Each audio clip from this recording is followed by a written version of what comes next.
This book, Think and Grow Rich by Napoleon Hill, is the greatest self-help book ever written. I have no doubt that if you listen to the clear lessons offered by the author and put them into practice, this book will change your life. It has already changed mine. Thank you and enjoy. Think and Grow Rich, teaching for the first time the famous Andrew Carnegie formula for money-making, based upon the 13 proven steps to riches.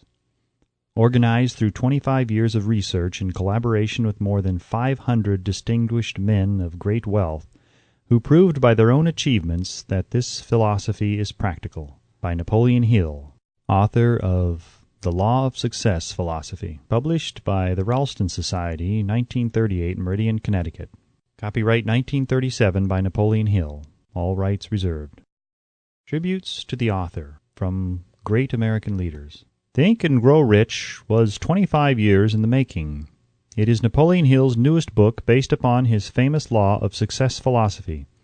His work and writings have been praised by great leaders in finance, education, politics, government. Supreme Court of the United States, Washington, D.C. Dear Mr. Hill, I have now had an opportunity to finish reading your Law of Success textbooks, and I wish to express my appreciation of the splendid work you have done in the organization of this philosophy. It would be helpful if every politician in the country would assimilate and apply the 17 principles upon which your lessons are based. It contains some very fine material which every leader in every walk of life should understand. I am happy to have had the privilege of rendering you some slight measure of help in the organization of this splendid course of common-sense philosophy. Sincerely yours, Howard Taft, former President and former Chief Justice of the United States. King of the 5 and 10-cent stores. By applying many of the 17 fundamentals of the Law of Success philosophy, we have built a great chain of successful stores. I presume it would be no exaggeration of fact if I said that the Woolworth Building might properly be called a monument to the soundness of these principles. F. W. Woolworth. A great steamship magnate. I feel greatly indebted for the privilege of reading your Law of Success. If I had had this philosophy 50 years ago, I suppose I could have accomplished all that I have done in less than half the time. I sincerely hope the world will discover and reward you. Robert Dollar. Famous American labor leader. Mastery of the Law of Success philosophy is the equivalent of an insurance policy against failure. Samuel Gompers. A former President of the United States. May I not congratulate you on your persistence? Any man who devotes that much time must of necessity make discoveries of great value to others. I am deeply impressed by your interpretation of the mastermind principles which you have so clearly described. Woodrow Wilson. A merchant prince. I know that your 17 fundamentals of success are sound because I have been applying them in my business for more than 30 years. John Wanamaker. World's largest maker of cameras. I know that you are doing a world of good with your Law of Success. I would not care to set a monetary value on this training because it brings to the student qualities which cannot be measured by money alone. George Eastman. A nationally known business chief. Whatever success I may have attained, I owe entirely to the application of your 17 fundamental principles of the Law of Success. I believe I have the honor of being your first student. W. M. Wrigley, Jr. Author's Preface. In every chapter of this book, mention has been made of the money-making secret which has made fortunes for more than 500 exceedingly wealthy men, whom I have carefully analyzed over a long period of years. The secret was brought to my attention by Andrew Carnegie more than a quarter of a century ago. The canny, lovable old Scotsman carelessly tossed it into my mind when I was but a boy. Then he sat back in his chair with a merry twinkle in his eyes and watched carefully to see if I had brains enough to understand the full significance of what he had said to me. When he saw that I had grasped the idea, he asked if I would be willing to spend 20 years or more preparing myself to take it to the world, to men and women who, without the secret, might go through life as failures. I said I would, and with Mr. Carnegie's cooperation, I have kept my promise. This book contains the secret, after having been put to a practical test by thousands of people in almost every walk of life. It was Mr. Carnegie's idea that the magic formula, which gave him a stupendous fortune, ought to be placed within reach of people who do not have time to investigate how men make money, and it was his hope that I might test and demonstrate the soundness of the formula through the experience of men and women in every calling.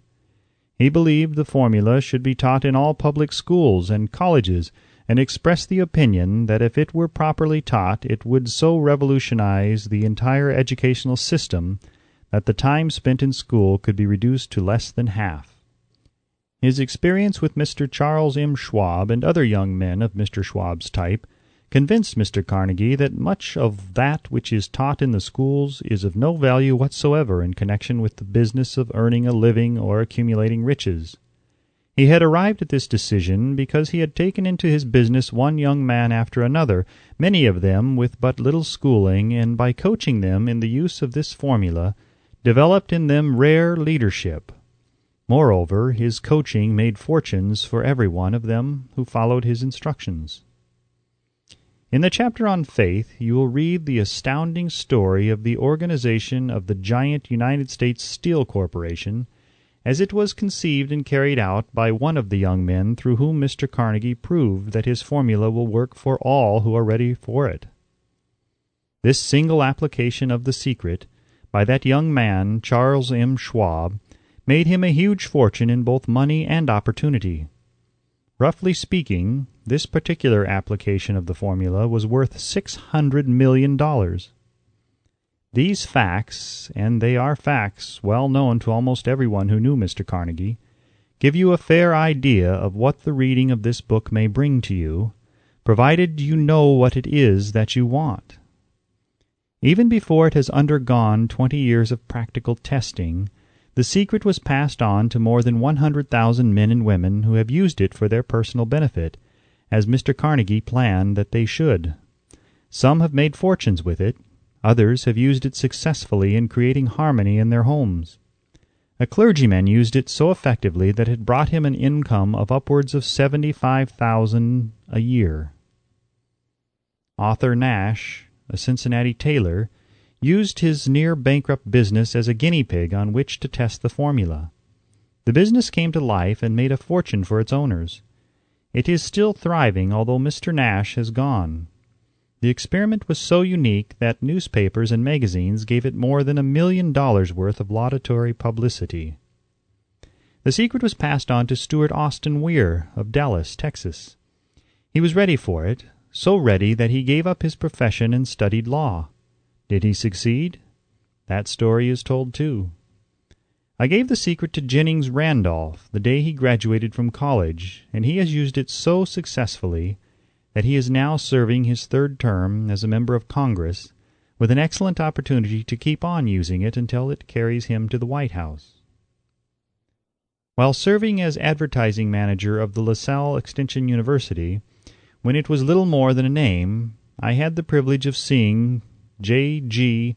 Chaplin, president of the university, use the formula so effectively that he has since made the LaSalle one of the great extension schools of the country.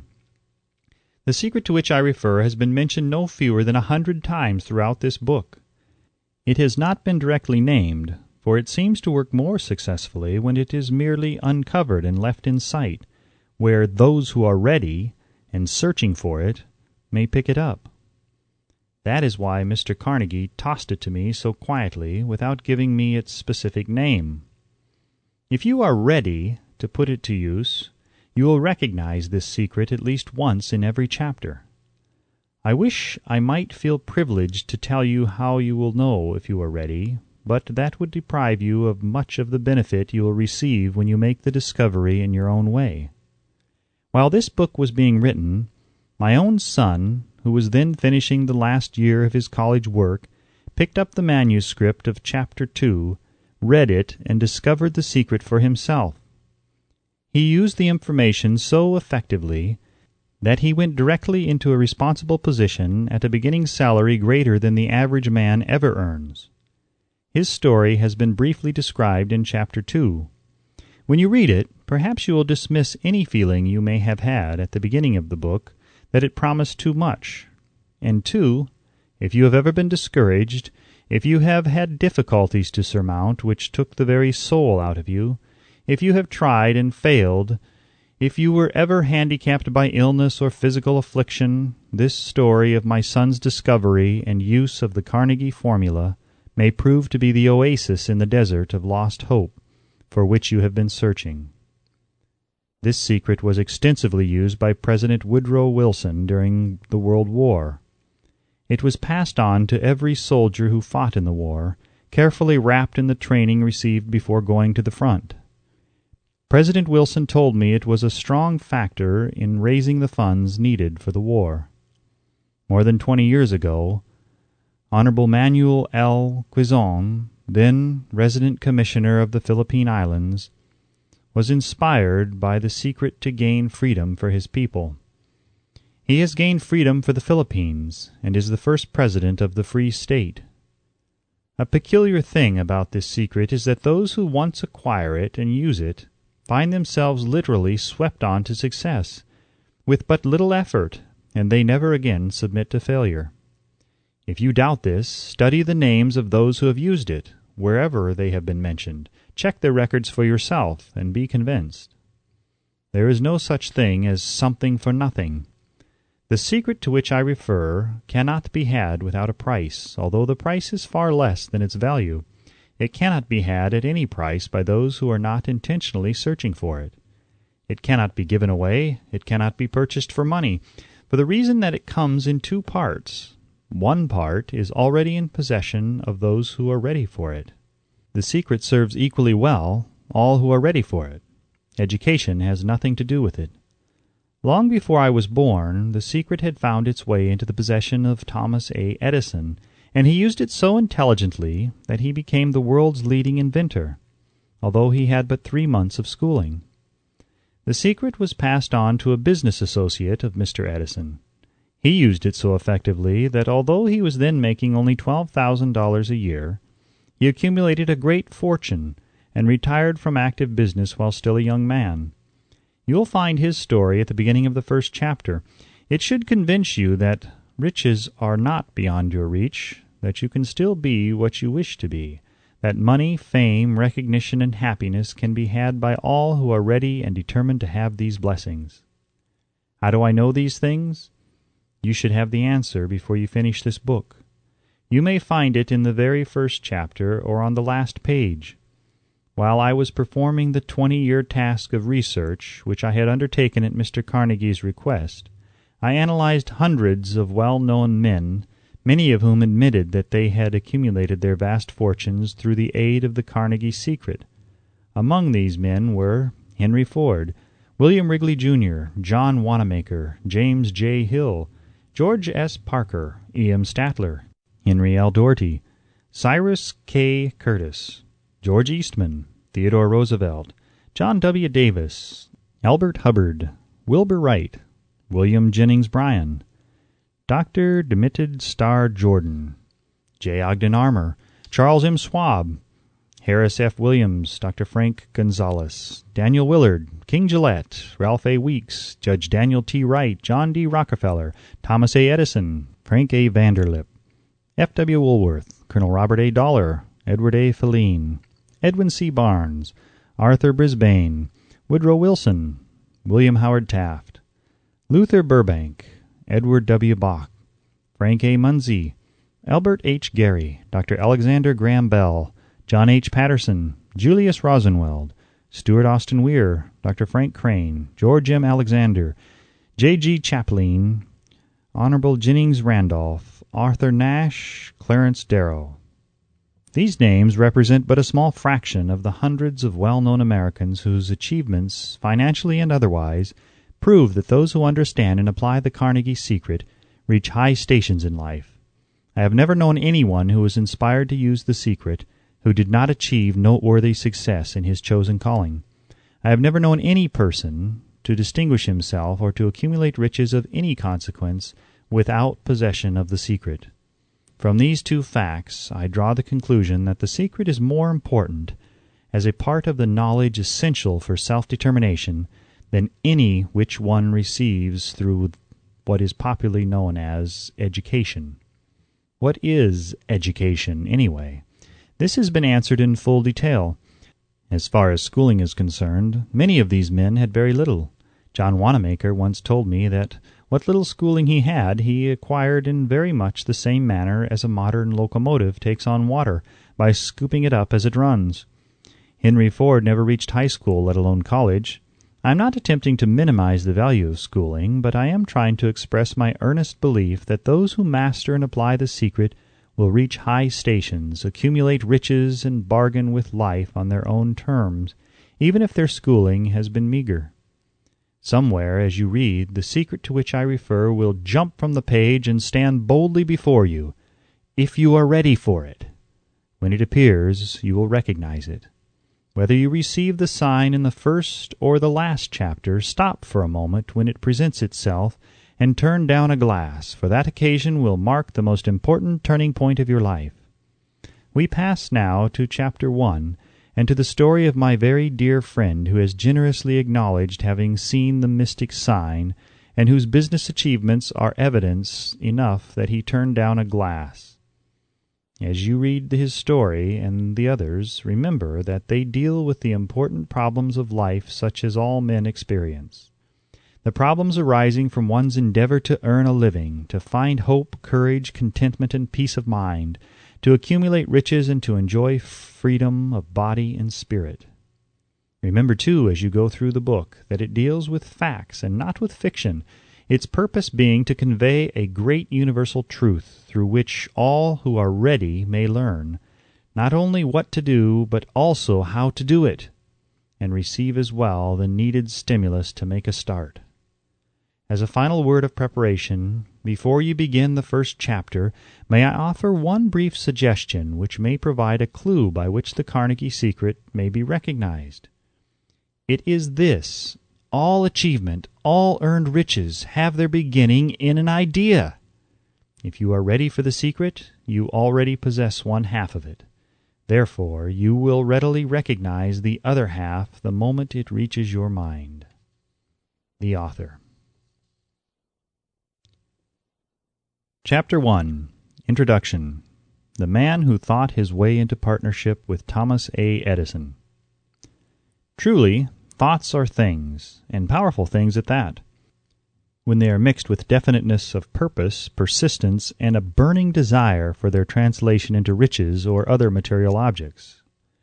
A little more than 30 years ago, Edwin C. Barnes discovered how true it is that men really do think and grow rich. His discovery did not come about at one sitting. It came little by little, beginning with a burning desire to become a business associate of the great Edison. One of the chief characteristics of Barnes' desire was that it was definite. He wanted to work with Edison, not for him. Observe carefully the description of how he went about translating his desire into reality, and you will have a better understanding of the 13 principles which lead to riches. When this desire, or impulse of thought, first flashed into his mind, he was in no position to act upon it. Two difficulties stood in his way. He did not know Mr. Edison, and he did not have enough money to pay his railroad fare to Orange, New Jersey. These difficulties were sufficient to have discouraged the majority of men from making any attempt to carry out the desire. But this was no ordinary desire. He was so determined to find a way to carry out his desire that he finally decided to travel by blind baggage rather than be defeated. To the uninitiated, this means that he went to East Orange on a freight train. He presented himself at Mr. Edison's laboratory and announced he had come to go into business with the inventor. In speaking of the first meeting between Barnes and Edison years later, Mr. Edison said, "He stood there before me looking like an ordinary tramp, but there was something in the expression of his face which conveyed the impression that he was determined to get what he had come after. I had learned from years of experience with men that when a man really desires a thing so deeply that he is willing to stake his entire future on a single turn of the wheel in order to get it, he is sure to win. I gave him the opportunity he asked for, because I saw he had made up his mind to stand by until he succeeded. Subsequent events prove that no mistake was made." Just what young Barnes said to Mr. Edison on that occasion was far less important than that which he thought. Edison himself said so. It could not have been the young man's appearance which got him his start in the Edison office, for that was definitely against him. It was what he thought that counted. If the significance of this statement could be conveyed to every person who reads it, there would be no need for the remainder of this book. Barnes did not get his partnership with Edison on his first interview.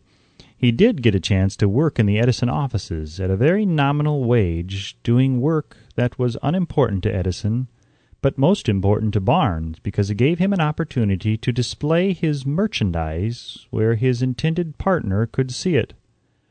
Months went by. Apparently nothing happened to bring the converted goal which Barnes had set up in his mind as his definite major purpose. But something important was happening in Barnes's mind. He was constantly intensifying his desire to become the business associate of Edison.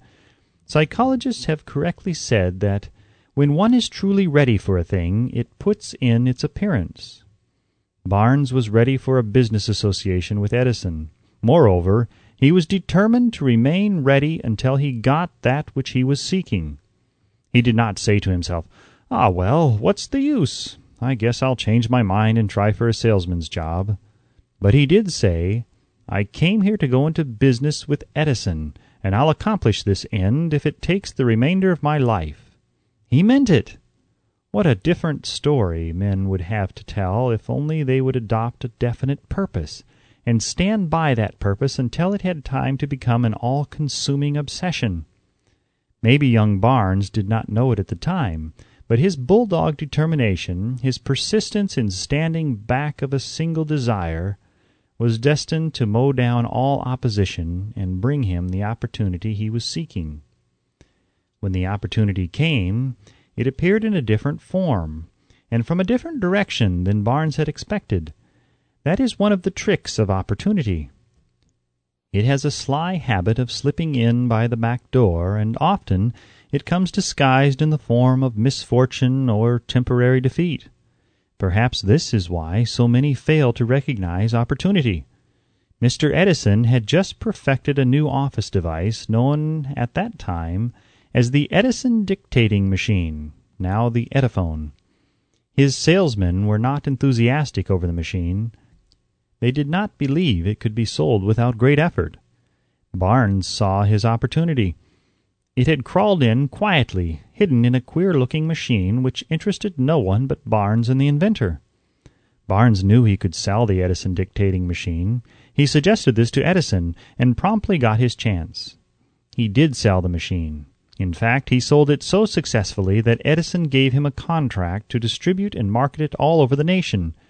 Out of that business association grew the slogan, "Made by Edison and installed by Barnes." The business alliance has been in operation for more than 30 years. Out of it, Barnes has made himself rich in money, but he has done something infinitely greater. He has proved that one really may think and grow rich. How much actual cash that original desire of Barnes has been worth to him, I have no way of knowing. Perhaps it has brought him $2 or $3 million, but the amount, whatever it is, becomes insignificant when compared with the greater asset he acquired in the form of definite knowledge that an intangible impulse of thought can be transmuted into its physical counterpart by the application of known principles. Barnes literally thought himself into a partnership with the great Edison. He thought himself into a fortune. He had nothing to start with except the capacity to know what he wanted and the determination to stand by that desire until he realized it. He had no money to begin with. He had but little education. He had no influence, but he did have initiative, faith, and the will to win. With these intangible forces, he made himself number one man with the greatest inventor who ever lived. Now let us look at a different situation and study a man who had plenty of tangible evidence of riches but lost it because he stopped 3 feet short of the goal he was seeking. 3 feet from gold. One of the most common causes of failure is the habit of quitting when one is overtaken by temporary defeat. Every person is guilty of this mistake at one time or another. An uncle of R.U. Darby was caught by the gold fever in the gold rush days and went west to dig and grow rich. He had never heard that more gold has been mined from the brains of men than has ever been taken from the earth. He staked a claim and went to work with pick and shovel. The going was hard, but his lust for gold was definite. After weeks of labor, he was rewarded by the discovery of the shining ore. He needed machinery to bring the ore to the surface. Quietly, he covered up the mine, retraced his footsteps to his home in Williamsburg, Maryland, told his relatives and a few neighbors of the strike. They got together money for the needed machinery, had it shipped. The uncle and Darby went back to work the mine. The first car of ore was mined and shipped to a smelter. The returns proved they had one of the richest mines in Colorado. A few more cars of that ore would clear the debts. Then would come the big killing and profits. Down went the drills, up went the hopes of Darby and uncle. Then something happened. The vein of gold ore disappeared. They had come to the end of the rainbow, and the pot of gold was no longer there. They drilled on, desperately trying to pick up the vein again, all to no avail. Finally, they decided to quit. They sold the machinery to a junk man for a few $100s and took the train back home. Some junk men are dumb, but not this one. He called in a mining engineer to look at the mine and do a little calculating. The engineer advised that the project had failed because the owners were not familiar with fault lines. His calculations showed that the vein would be found just 3 feet from where the Darbys had stopped drilling. That is exactly where it was found. The junk man took millions of dollars in ore from the mine because he knew enough to seek expert counsel before giving up. Most of the money which went into the machinery was procured through the efforts of R.U. Darby, who was then a very young man. The money came from his relatives and neighbors because of their faith in him. He paid back every dollar of it, although he was years in doing so. Long afterward, Mr. Darby recouped his loss many times over when he made the discovery that desire can be transmuted into gold. The discovery came after he went into the business of selling life insurance. Remembering that he had lost a huge fortune because he stopped 3 feet from gold, Darby profited by the experience in his chosen work by the simple method of saying to himself, "I stopped 3 feet from gold, but I will never stop because men say no when I ask them to buy insurance." Darby is one of a small group of fewer than 50 men who sell more than $1 million in life insurance annually. He owes his stickability to the lesson he learned from his quitability in the gold mining business. Before success comes in any man's life, he is sure to meet with much temporary defeat, and perhaps some failure. When defeat overtakes a man, the easiest and most logical thing to do is to quit. That is exactly what the majority of men do. More than 500 of the most successful men this country has ever known told the author their greatest success came just one step beyond the point at which defeat had overtaken them. Failure is a trickster with a keen sense of irony and cunning. It takes great delight in tripping one when success is almost within reach. A 50-cent lesson in persistence. Shortly after Mr. Darby received his degree from the University of Hard Knocks and had decided to profit by his experience in the gold mining business, he had the good fortune to be present on an occasion that proved to him that no does not necessarily mean no. One afternoon he was helping his uncle grind wheat in an old-fashioned mill. The uncle operated a large farm on which a number of colored sharecrop farmers lived. Quietly the door was opened and a small colored child, the doctor of a tenant, walked in and took her place near the door. The uncle looked up, saw the child, and barked at her roughly. "What do you want?"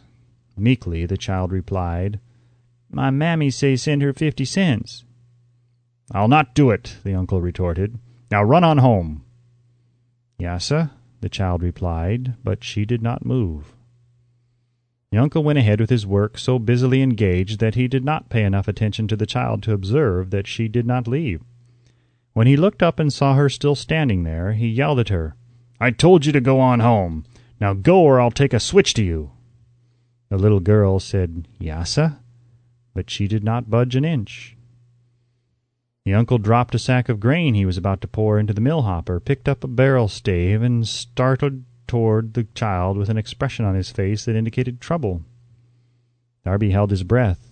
He was certain he was about to witness a murder. He knew his uncle had a fierce temper. He knew that the colored children were not supposed to defy white people in that part of the country.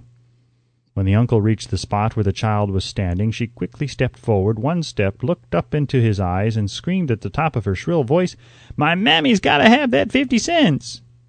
The uncle stopped, looked at her for a minute, then slowly laid the barrel stave on the floor, put his hand in his pocket, took out $50, and gave it to her. The child took the money and slowly backed toward the door, never taking her eyes off the man whom she had just conquered. After she had gone, the uncle sat down on a box and looked out the window into space for more than 10 minutes. He was pondering with awe over the whipping he had just taken. Mr. Darby, too, was doing some thinking. That was the first time in all his experience that he had seen a colored child deliberately master an adult white person. How did she do it? What happened to his uncle that caused him to lose his fierceness and become as docile as a lamb? What strange power did this child use that made her master over her superior? These and other similar questions flashed into Darby's mind, but he did not find the answer until years later when he told me the story. Strangely, the story of this unusual experience was told to the author in the old mill on the very spot where the uncle took his whipping. Strangely, too, I had devoted nearly a quarter of a century to the study of the power which enabled an ignorant, illiterate colored child to conquer an intelligent man. As we stood there in that musty old mill, Mr. Darby repeated the story of the unusual conquest, and finished by asking, "What can you make of it? What strange power did that child use that so completely whipped my uncle?" The answer to his question will be found in the principles described in this book. The answer is full and complete. It contains details and instructions sufficient to enable anyone to understand and apply the same force which the little child accidentally stumbled upon. Keep your mind alert, and you will observe exactly what strange power came to the rescue of the child. You will catch a glimpse of this power in the next chapter. Somewhere in the book you will find an idea that will quicken your receptive powers and place at your command, for your own benefit, this same irresistible power. The awareness of this power may come to you in the first chapter, or it may flash into your mind in some subsequent chapter. It may come in the form of a single idea, or it may come in the nature of a plan or a purpose. Again, it may cause you to go back into your past experiences of failure or defeat, and bring to the surface some lesson by which you can regain all that you lost through defeat. After I had described to Mr. Darby the power unwittingly used by the little colored child, he quickly retraced his 30 years of experience as a life insurance salesman and frankly acknowledged that his success in that field was due in no small degree to the lesson he had learned from the child. Mr. Darby pointed out, every time a prospect tried to bow me out without buying, I saw that child standing there in the old mill, her big eyes glaring in defiance, and I said to myself, "I've got to make this sale." The better portion of all sales I have made were made after people had said no. He recalled, too, his mistake in having stopped only 3 feet from gold. But, he said, that experience was a blessing in disguise. It taught me to keep on keeping on, no matter how hard the going may be, a lesson I needed to learn before I could succeed in anything. This story of Mr. Darby and his uncle, the colored child, and the gold mine doubtless will be read by hundreds of men who make their living by selling life insurance, and to all of these the author wishes to offer the suggestion that Darby owes to these 2 experiences in his ability to sell more than $1 million of life insurance every year. Life is strange and often imponderable. Both the successes and the failures have their roots in simple experiences. Mr. Darby's experiences were commonplace and simple enough. Yet they held the answer to his destiny in life. Therefore they were as important to him as life itself. He profited by these two dramatic experiences because he analyzed them and found the lesson they taught. But what of the man who has neither the time nor the inclination to study failure in search of knowledge that may lead to success? Where and how is he to learn the art of converting defeat into stepping stones to opportunity? In the answer to these questions, this book was written. The answer called for a description of 13 principles, but remember, as you read, the answer you may be seeking to the questions which have caused you to ponder over the strangeness of life may be found in your own mind, through some idea, plan, or purpose which may spring into your mind as you read. One sound idea is all that one needs to achieve success. The principles described in this book contain the best and the most practical of all that is known concerning the ways and means of creating useful ideas. Before we go any further in our approach to the description of these principles, we believe you are entitled to receive this important suggestion. When riches begin to come, they come so quickly in such great abundance that one wonders where they have been hiding during all those lean years. This is an astounding statement, and all the more so when we take into consideration the popular belief that riches come only to those who work hard and long. When you begin to think and grow rich, you will observe that riches begin with a state of mind, with definiteness of purpose, with little or no hard work. You and every other person ought to be interested in knowing how to acquire that state of mind which will attract riches. I spent 25 years in research, analyzing more than 25,000 people, because I too wanted to know how wealthy men become that way. Without that research, this book could not have been written. Here, take notice of a very significant truth, viz., the business depression started in 1929 and continued on to an all-time record of destruction until some time after President Roosevelt entered office. Then the depression began to fade into nothingness. Just as an electrician in a theater raises the light so gradually that darkness is transmuted into light before you realize it, so did the spell of fear in the minds of the people gradually fade away and become faith. Observe very closely as soon as you master the principles of this philosophy and begin to follow the instructions for applying those principles. Your financial status will begin to improve, and everything you touch will begin to transmute itself into an asset for your own benefit. Impossible? Not at all! One of the main weaknesses of mankind is the average man's familiarity with the word impossible. He knows all the rules which will not work. He knows all the things which cannot be done. This book was written for those who seek the rules which have made others successful and are willing to stake everything on those rules. A great many years ago I purchased a fine dictionary. The first thing I did with it was to turn to the word impossible and neatly clip it out of the book. That would not be an unwise thing for you to do. Success comes to those who become success-conscious. Failure comes to those who indifferently allow themselves to become failure-conscious. The object of this book is to help all who seek it to learn the art of changing their minds from failure-consciousness to success-consciousness. Another weakness found in altogether too many people is the habit of measuring everything and everyone by their own impressions and beliefs. Some who will read this will believe that no one can think and grow rich.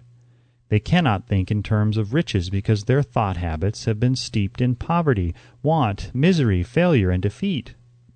These unfortunate people remind me of the prominent Chinese who came to America to be educated in American ways. He attended the University of Chicago. One day, President Harper met this young Oriental on the campus, stopped to chat with him for a few minutes, and asked what had impressed him as being the most noticeable characteristic of the American people. "Why," the Chinaman exclaimed, "the queer slant of your eyes! Your eyes are off slant." What do we say about the Chinese? We refuse to believe that which we do not understand. We foolishly believe that our own limitations are the proper measurement of limitations. Sure, the other fellow's eyes are off slant because they are not the same as our own. Millions of people look at the achievements of Henry Ford after he has arrived and envy him because of his good fortune, or luck, or genius, or whatever it is that they credit for Ford's fortune. Perhaps one person in every 100,000 knows the secret of Ford's success, and those who do know are too modest or too reluctant to speak of it because of its simplicity. A single transaction will illustrate the secret perfectly. A few years back, Ford decided to produce his now famous V8 motor. He chose to build an engine with the entire 8 cylinders cast in one block, and instructed his engineers to produce a design for the engine. The design was placed on paper, but the engineers agreed to a man that it was simply impossible to cast an 8-cylinder gas engine block in one piece. Ford said, "Produce it anyway." "But," they replied, "it's impossible." "Go ahead," Ford commanded, "and stay on the job until you succeed, no matter how much time is required." The engineers went ahead. There was nothing else for them to do if they were to remain on the Ford staff. 6 months went by, nothing happened. Another 6 months passed, and still nothing happened. The engineers tried every conceivable plan to carry out the orders, but the thing seemed out of the question. Impossible! At the end of the year, Ford checked with his engineers, and again they informed him that they had found no way to carry out his orders. "Go right ahead," said Ford. "I want it, and I'll have it." They went ahead, and then, as if by a stroke of magic, the secret was discovered. The Ford determination had won once more. This story may not be described with minute accuracy, but the sum and substance of it is correct. Deduce from it, you who wish to think and grow rich, the secret of the Ford millions, if you can. You will not have to look very far. Henry Ford is a success because he understands and applies the principles of success. One of these is desire, knowing what one wants. Remember this Ford story as you read, and pick out the lines in which the secret of his stupendous achievement has been described. If you can do this, if you can lay your finger on the particular group of principles which made Henry Ford rich, you can equal his achievements in almost any calling for which you are suited. You are the master of your fate, the captain of your soul, because when Henley wrote the prophetic lines, "I am the master of my fate, I am the captain of my soul," he should have informed us that we are the masters of our fate, the captains of our souls, because we have the power to control our thoughts. He should have told us that the ether in which this little earth floats, in which we move and have our being, is a form of energy moving at an inconceivably high rate of vibration, and that the ether is filled with a form of universal power which adapts itself to the nature of the thoughts we hold in our minds, and influences us in natural ways to transmute our thoughts into their physical equivalent. If the poet had told us of this great truth, we would know why it is that we are the masters of our fate, the captains of our souls. He should have told us with great emphasis that this power makes no attempt to discriminate between the destructive thoughts and the constructive thoughts, that it will urge us to translate into physical reality thoughts of poverty just as quickly as it will influence us to act upon thoughts of riches. He should have told us, too, that our brains become magnetized with the dominating thoughts which we hold in our minds, and by means with which no man is familiar, these magnets attract to us the forces, the people, the circumstances of life which harmonize with the nature of our dominating thoughts. He should have told us that before we can accumulate riches in great abundance, we must magnetize our minds with intense desire for riches, that we must become money-conscious until the desire for money drives us to create definite plans for acquiring it. But being a poet and not a philosopher, Henley contented himself by stating a great truth in poetic form, leaving those who followed him to interpret the philosophical meaning of his lines. Little by little the truth has unfolded itself until it now appears certain that the principles described in this book hold the secret of mastery over our economic fate. We are now ready to examine the first of these principles. Maintain a spirit of open-mindedness, and remember as you read they are the invention of no one man. The principles were gathered from the life experiences of more than 500 men who actually accumulated riches in huge amounts, men who began in poverty with but little education, without influence, The principles worked for these men. You can put them to work for your own enduring benefit.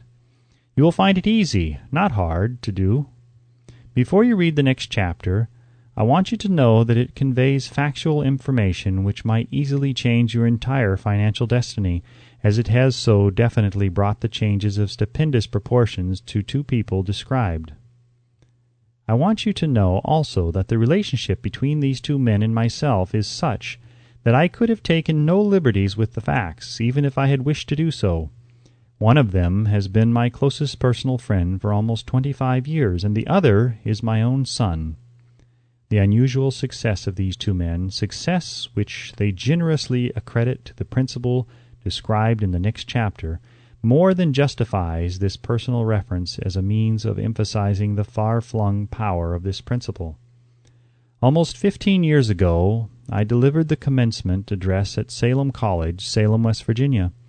I emphasized the principle described in the next chapter with so much intensity that one of the members of the graduating class definitely appropriated it and made it a part of his own philosophy. The young man is now a member of Congress and an important factor in the present administration. Just before this book went to the publisher, he wrote me a letter in which he so clearly stated his opinion of the principle outlined in the next chapter that I have chosen to publish his letter as an introduction to that chapter. It gives you an idea of the rewards to come. My dear Napoleon, my service as a member of Congress having given me an insight into the problems of men and women, I am writing to offer a suggestion which may become helpful to thousands of worthy people. With apologies, I must state that the suggestion, if acted upon, will mean several years of labor and responsibility for you, but I am enheartened to make the suggestion because I know your great love for rendering useful service.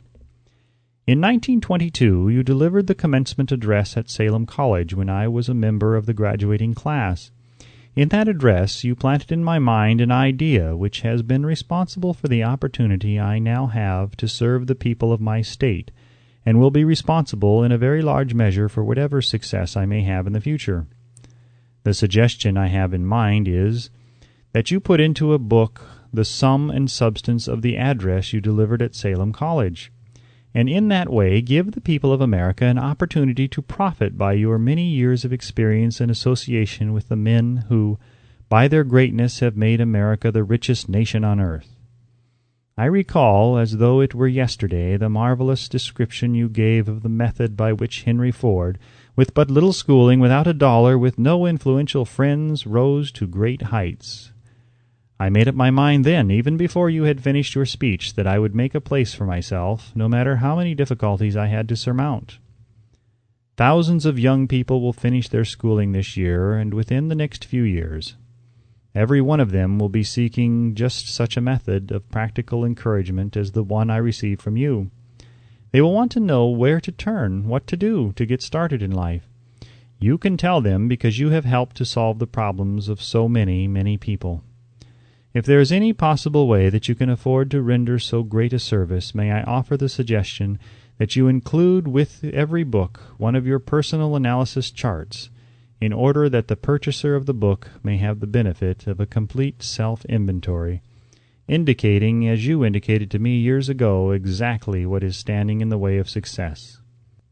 Such a service as this, providing the readers of your book with a complete, unbiased picture of their faults and their virtues, would mean to them the difference between success and failure. The service would be priceless. Millions of people are now facing the problem of staging a comeback because of the Depression, and I speak from personal experience when I say I know these earnest people would welcome the opportunity to tell you their problems and to receive your suggestions for the solution. You know the problems of those who face the necessity of beginning all over again. There are thousands of people in America today who would like to know how they can convert ideas into money, people who must start at scratch without finances and recoup their losses. If anyone can help them, you can. If you publish the book, I would like to own the first copy that comes from the press, personally autographed by you. With best wishes, believe me, cordially yours, Jennings Randolph. This ends Chapter 1 of Think and Grow Rich by Napoleon Hill and read by Sean Penning, author of the new novel The Cicadas. If you've enjoyed this recording and would like to hear more, please watch your email carefully for correspondence from thecicadas.com, as we will notify you when the next chapter is ready. If you would like to support more efforts like this, please consider purchasing The Cicadas, now available in a rare pre-published format and at a special low sales price to anyone who places a vote for the book's cover art. The website is thecicadas.com, thecicadas.com. This recording is copyright 2008 by Sean Penning and Penimation Publishing, LLC. Thank you for listening.